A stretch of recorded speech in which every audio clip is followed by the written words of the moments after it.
Headlines प्रायोजक राम बंधू लोणचं मसाला, बेस्ट निवडा राम बंधू निवडा।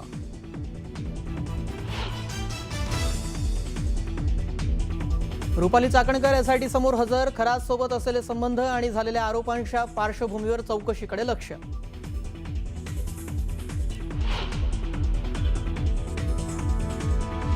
निदा खानला आश्रय देणाऱ्या एमआयएम नगरसेवक मतीन पटेल बाबत नवीन माहिती समोर। एका महिलेला व्हिडिओ कॉलवर विवस्त्र होण्यास भाग पाडल्याचा आरोप। पीडित महिलेनं पोलीस आयुक्तांकडे केली होती तक्रार।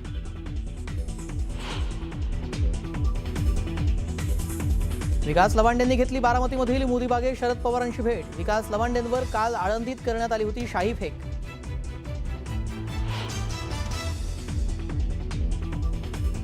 मुंबईच्या पायधुनीतील डोकाडिया कुटुंबाचं मृत्यू प्रकरणी फॉरेन्सिकनं दिलेल्या अहवालाचा जे कडून होणार अभ्यास। प्राथमिक पोस्टमॉर्टम अहवालामध्ये दिलं नव्हतं मृत्यूचं कारण। सोमवारी किंवा मंगळवारी मृत्यूचं खरं कारण समोर येण्याची शक्यता।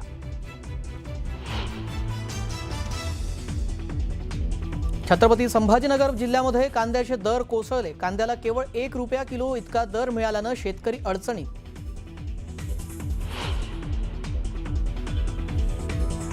ठाण्याच्या वागळे इस्टेट परिसरातील हनुमाननगर परिसरामध्ये बिबट्याचा वावर। नागरिकांमध्ये भीतीचं वातावरण।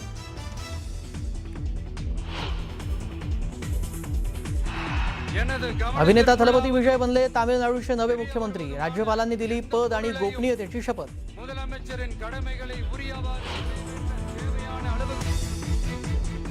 मुख्यमंत्री होताच थलपती विजय ऍक्शन मोडवर। 200 युनिट मोफत वीज, महिलांच्या सुरक्षेसाठी विशेष टास्क फोर्सची केली घोषणा।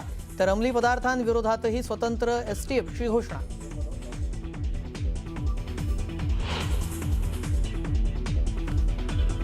हिमंता बिस्वा सर्वांनी राज्यपालांची भेट घेत आसाममध्ये सरकार स्थापनेचा केला दावा। 12 मे रोजी घेणार हिमंता मुख्यमंत्री पदाची शपथ।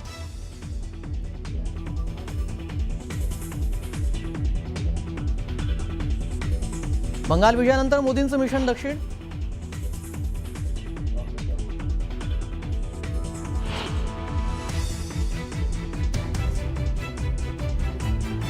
बंगाल विजयानंतर मोदींचं मिशन दक्षिण। बंगळुरूतील आर्ट ऑफ लिव्हिंगच्या कार्यक्रमात झाले सहभागी। तर देशानं स्थिरता आणि शांतीसाठी मत दिल्याचं बंगालच्या विजयानंतर केलं प्रतिपादन।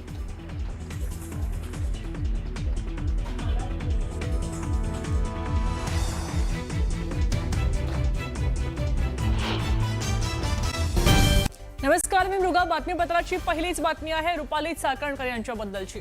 आज त्या एसआयटी समोर हजर राहणार आहेत। नाशिकमध्ये दाखल झालेले आहेत। खरात प्रकरणात नेमलेली एसआयटी चाकणकरांची चौकशी आज करणार आहे।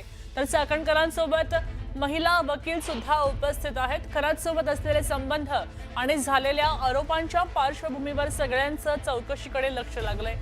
चौकशीसाठी हजर राहण्याची 3 दिवसांपूर्वी चाकणकर यांना एसआयटीनं नोटीस बजावली होती आणि त्यानंतर आज अखेर त्या नाशिकमध्ये एसआयटी समोर चौकशीसाठी हजर राहिलेले आहेत।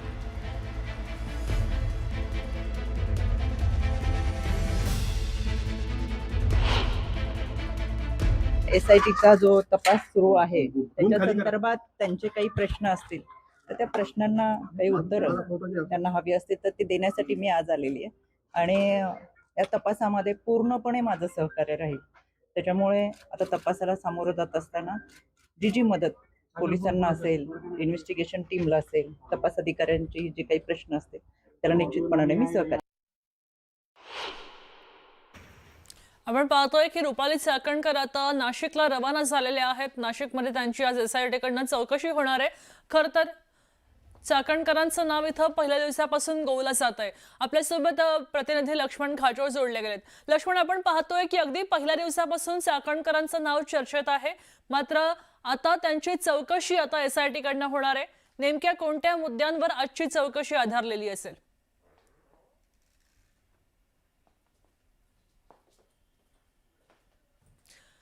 ठीक आहे, आपण काही कारणास्तव त्यांच्यापर्यंत पोहोचू शकत नाही, मात्र आपण पाहतोय की आज रुपाली चाकणकर नाशिकमध्ये पोहोचलेल्या आहेत। एसआयटी कडे त्यांची चौकशी होणार आहे। एसआयटीला काही प्रश्न आहेत आणि त्याबद्दल चौकशीसाठी मी आलेले आहे, अशा प्रकारे त्यांनी आता प्रतिक्रिया माध्यमांशी बोलताना दिली। मात्र आता त्यांची चौकशी सुरू झाल्याचं कळतंय। नेमकी ही किती वेळ चालेल आणि त्यानंतर नेमकं या चौकशीमध्ये काय निष्पन्न होतंय हे लवकरच समोर येईल। मात्र आज रुपाली चाकणकर नाशिकला रवाना झाल्या आणि आता त्यांची चौकशी सुरू झालेली आहे। एसआयटी रुपाली चाकणकरांची कसून चौकशी करते। खरात सोबतचे नेमके संबंध काय होते आणि त्याबरोबरचे व्यवहार काय होते याबद्दल चौकशी करण्यासाठी त्या उपस्थित राहिल्याचे कळतंय। आपल्यासोबत पुन्हा एकदा प्रतिनिधी लक्ष्मण घाटोळ जोडले गेलेत।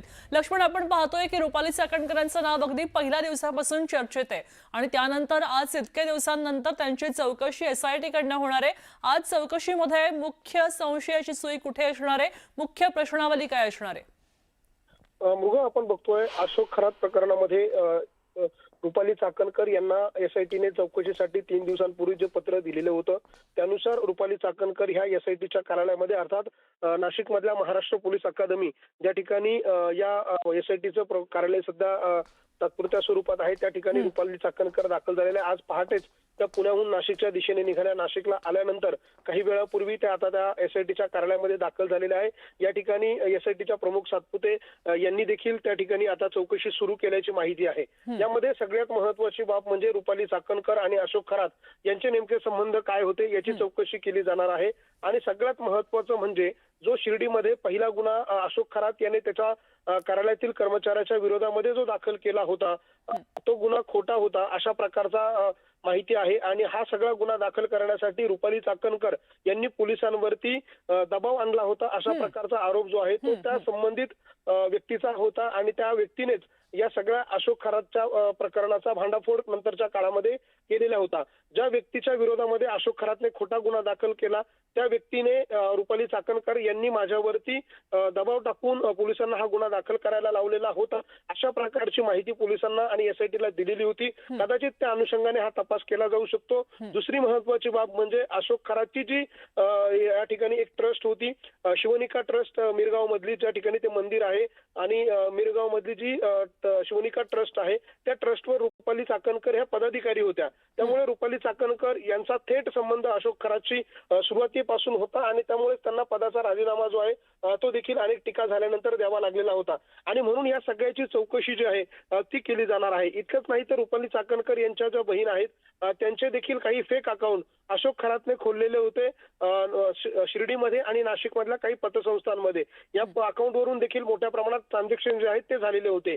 याचबरोबर काही जमीन खरेदी करत असताना काही प्लॉट खरेदी करत असताना देखील त्यांचे आर्थिक व्यवहार झालेले आहे का याचा तपास आज एसआयटीच्या मार्फत केला जाऊ शकतो। त्याचबरोबर अशोक खरातच्या विरोधामध्ये ज्यावेळेला पहिला गुन्हा दाखल करण्याची वेळ आली तेव्हा कोणी दबाव आणलेला होता याचा तपास केला जाणार आहे। आणि त्यामुळे या पीडिता ज्या आहेत पीडितांची देखील हीच तक्रार होती की जेव्हा जेव्हा आम्ही तक्रार करण्यासाठी पुढे यायचो त्या वेळेला आमच्यावरती दबाव टाकला जायचा। मग हा दबाव कोण टाकत होतं तर तो रुपाली चाकणकरांच्या माध्यमातून अशोक खरात टाकत होता का अशा प्रकारचा जो प्रश्न आहे त्या प्रश्नाची उत्तरं जी आहेत ती आजच्या चौकशीमध्ये मिळतील अशा प्रकारची माहिती आहे। इतकंच नाही तर अशोक खरातची आणखी काही प्रॉपर्टी किंवा आणखी काही त्याचा प्रकार आहेत का याची माहिती कदाचित रुपाली चाकणकरांकडून घेतली जाऊ शकते आणि त्यासाठी आजची रुपाली चाकणकरांची चौकशी अत्यंत महत्त्वाची आहे। आणि यासाठी आता काही वेळापूर्वी रुपाली चाकणकर या नाशिकच्या एसआयटीच्या कार्यालयात दाखल झालेल्या आहे। एसआयटीच्या प्रमुख सातपुते मॅडम या देखील त्या ठिकाणी पोहोचलेल्या आहे आणि हे सगळेच आता त्या ठिकाणी चौकशी करतील। कदाचित अशोक खरातला देखील त्या ठिकाणी आणलं जाईल। अशोक खरातच्या समोर बसून रुपाली चाकणकर यांची समोरासमोर देखील चौकशी जी आहे ती केली जाऊ शकते अशा प्रकारची देखील माहिती यामध्ये आहे। काही पीडिता ज्या आहेत त्या देखील समोर येण्याची आज शक्यता आहे। मात्र ही सगळी चौकशीची प्रक्रिया जी आहे ती महाराष्ट्र पोलीस अकादमीमध्ये आहे त्यामुळे ही सगळी गोपनीय पद्धतीने ही सगळी चौकशी चालणार आहे। याची कुठलीही माहिती जी आहे ती बाहेर येईल अशा प्रकारची येणार नाही अशा प्रकारची तजवीज एसआयटीने केली आहे। कारण यामध्ये ज्या पीडिता आहेत त्या महिला आहेत त्यांची ओळख आयडेंटिटी समोर येऊ नये म्हणून काळजी जी आहे ती एसआयटी कडनं घेतली जाते। मात्र रुपाली चाकणकर यांच्या चौकशीमध्ये नेमकं काय समोर येतं त्यांची किती वेळ चौकशी चालते आणि चौकशी झाल्यानंतर त्यांना पुढे त्यांच्यावर काय कारवाई केली जाते की त्यांना सोडून दिलं जातं हे देखील बघणं महत्त्वाचं असणार आहे। मृगा, लक्ष्मण, आपण पाहतोय की रुपाली चाकणकर आज नाशिकमध्ये उपस्थित झाला, त्यांच्यासोबत आणखी कोणी त्यांच्या समवेत होतं का आणि त्याचबरोबर नाशिकमध्ये उपस्थित झाल्यावर चौकशीपूर्वी त्यांनी माध्यमांशी काही संवाद साधलाय का, त्यांची काही प्रतिक्रिया दिली आहे का? निश्चित मृगा, यामध्ये रुपाली चाकणकर जेव्हा नाशिकला आल्या तेव्हा त्यांनी नाशिक मधल्या राष्ट्रवादी काँग्रेस पक्षाचे एक दिवंगत पदाधिकारी आहे त्यांच्या घरी एक सांत्वनपर भेट त्या ठिकाणी दिली आणि ती भेट झाल्यानंतर माध्यमांच्या प्रतिनिधींनी त्यांना एसआयटीने तुम्हाला नोटीस दिली, मी चौकशीसाठी आलात असं जेव्हा विचारलं तेव्हा त्यांनी देखील ते मान्य केलं आणि त्यांनी सांगितलं की मी एसआयटीने मला जी काही नोटीस बजावलेली आहे, जी काही मला त्यांनी चौकशीला बोलवलं आहे, ते जे काही प्रश्न चौकशीमध्ये विचारतील त्या सगळ्या प्रश्नांची उत्तरं देण्यासाठी मी आलेली आहे आणि मी त्याबाबतची सविस्तर उत्तरं जी आहेत ती एसआयटीला देईल. त्यांना जी काही मदत लागेल ती सगळी करण्याची माझी तयारी आहे. अशा प्रकारची भूमिका घेऊन रुपाली चाकणकर या माध्यमांसमोर आल्या. त्यांनी तेवढीच प्रतिक्रिया माध्यमांना दिली आणि त्यानंतर त्या एसआयटीच्या कार्यालयाच्या दिशेनं रवाना झालेला आहे. त्यामुळे आता त्या एसआयटीच्या कार्यालयामध्ये नेमकी काय माहिती देतात, त्यांच्यावर कुठल्या प्रश्नांचे प्रश्न त्यांना विचारले जातात हे देखील बघणं महत्वाचं असणार आहे. मात्र रुपाली चाकणकर यांची चौकशी पूर्ण झाल्यानंतर त्यांना चौकशीसाठी थांबवून घेतलं जातं की त्यांना पुन्हा परत पाठवलं जातं हे बघणं महत्वाचं. नक्कीच धन्यवाद सविस्तर माहितीसाठी. अनेक शंका तुमच्या सगळ्यांच्या मनामध्ये आहे. ज्यावेळेस हा तपास पूर्ण होईल या तपासामधूनच त्या तुमच्या सगळ्या प्रश्नांची उत्तरं मिळणार. त्याच्यामध्ये जी खाती होती ती सगळी बनावट खाती आहेत आणि ते सगळा अहवाल तुमच्या समोर येईल.